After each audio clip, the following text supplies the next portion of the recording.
Hoy, 21 de abril, celebramos la fiesta de San Anselmo. San Anselmo fue un gran teólogo y filósofo escolástico, arzobispo de Canterbury y reconocido doctor de la Iglesia. Nació en Piamonte, Italia, en el año 1033. Su padre era un noble lombardo, amigo de los placeres, la rumba, la fiesta, la pachanga, con un buen puesto en la política de su país. Y su madre era todo lo contrario, era piadosa, humilde, devota, religiosa y muy santa. Mientras el papá lo animaba a ser un triunfador para este mundo, un galán, un conquistador, su madre lo motivaba a vivir la vida en comunión y en comunicación con Dios, amándolo sobre todas las cosas y respetando y amando al prójimo como Cristo nos manda en el Evangelio. Anselmo poco a poco se fue inclinando por la opción que le presentaba a su madre, mucho más que por las glorias humanas que ponderaba su padre.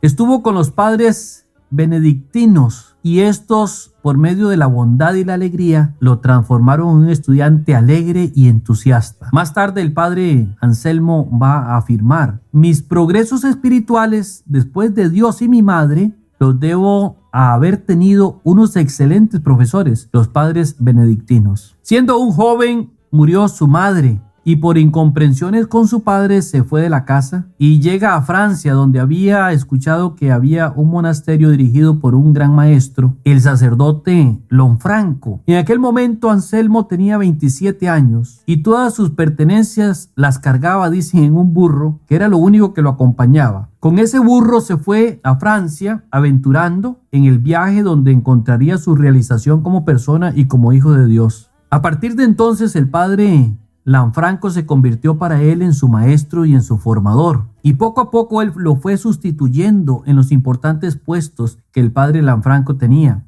Cuando el padre Lanfranco fue nombrado arzobispo de Canterbury, Anselmo lo sustituyó como superior del monasterio donde vivían. Y cuando murió el arzobispo, el papa nombró a San Anselmo como obispo sucesor. Dicen que San Anselmo casi se desmaya del susto cuando recibió el nombramiento como obispo de Canterbury, pero solo confiando en Dios aceptó este servicio. Aquí vemos que en San Anselmo pues vivía en medio de dos polos opuestos, muy diferentes. La crianza de su padre era muy diferente al pensamiento de su madre, pero qué bueno que él optó por irse bajo los consejos de su madre, que lo llevaron a él a alcanzar la santidad. Sin duda, los valores del reino de Dios son muy superiores a los valores de este mundo, y su madre lo hizo muy bien educándolo en los más altos valores del reino de Dios. San Anselmo fue uno de los grandes pensadores y escritores de la Iglesia.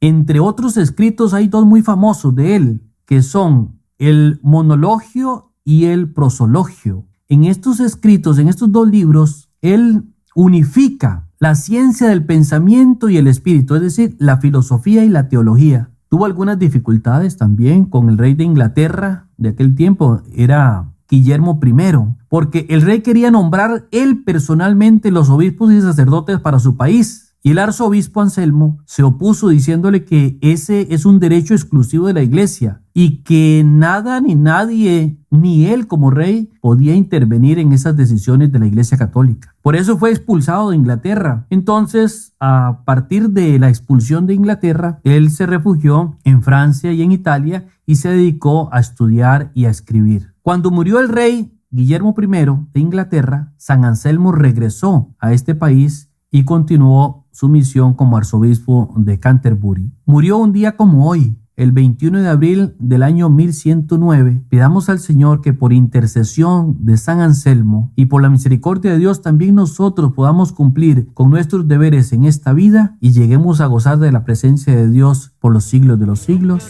Amén.